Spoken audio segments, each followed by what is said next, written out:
हुकूमत पाकिस्तान की तरफ से गैरकानूनी तौर पर मुकीम गैर मुल्कियों को दी गई इन्फिला की मोहलत ख़त्म होने के बाद कानूनी कार्रवाई का आगाज़ कर दिया गया है, जबकि वजारत दाखिला ने कहा है कि उनकी जायदादी जब्त की जा सकती है।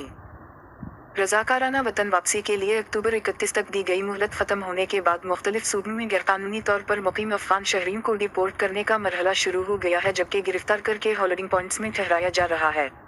बुध को वजारत दाखिला ने इस मामले पर चंद सवालों के तफसीली जवाबात जारी किए हैं, जिनमें गैरकानूनी तौर पर मुकीम अफराद के हवाले से वाज़ेह किया गया है। एक सवाल के जवाब में कि क्या रज़ाकाराना तौर पर आबाई मुल्क जाने वालों के कारोबार, जायदादी और गाड़ियाँ जब्त कर ली जाएंगी, वजारत दाखिला ने कहा, गैर कानूनी गैर मुल्की जो कारोबार में मुलव्वस हैं, इन्होंने इस तरह की गैर कानूनी सरगर्मी अपनी जिम्मेदारी पर की है। ऐसी तमाम जायदादों को कानूनी जांच पड़ताल का सामना करना पड़ सकता है, जिसकी वजह से जब्त हो सकती हैं। वजारत दाखिला ने वाज़ेह किया है कि Afghan citizen card, air conditioning C या तजदीद शुदा proof of registration, post officer card होने की सूरत में मुल्क बदल नहीं किया जाएगा।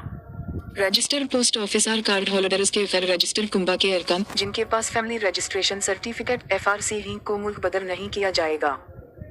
पाकिस्तान में इलाज करवाने वाले अफराद के हवाले से वजारत दाखिला ने कहा है कि इन्हें पाकिस्तान से जाना पड़ेगा और वीज़ा लेकर दाखिल हो सकते हैं, ताहम जो हस्पतालों में दाखिल हैं, इन्हें डिस्चार्ज होने पर वापस भेज दिया जाएगा। वीज़ा की मैयत ख़त्म होने पर वजारत दाखिला ने वाज़ेह किया है कि दुरुस्त वीज़ा न होने, वीज़ा की तोसी से इनकार या अगर 6 माह से ज़्यादा अरसे से वीज़ा में तोसी के बारे में कोई जवाब नहीं मिला तो भी पाकिस्तान में क़ियाम गैर कानूनी है और कार्रवाई हो सकती है।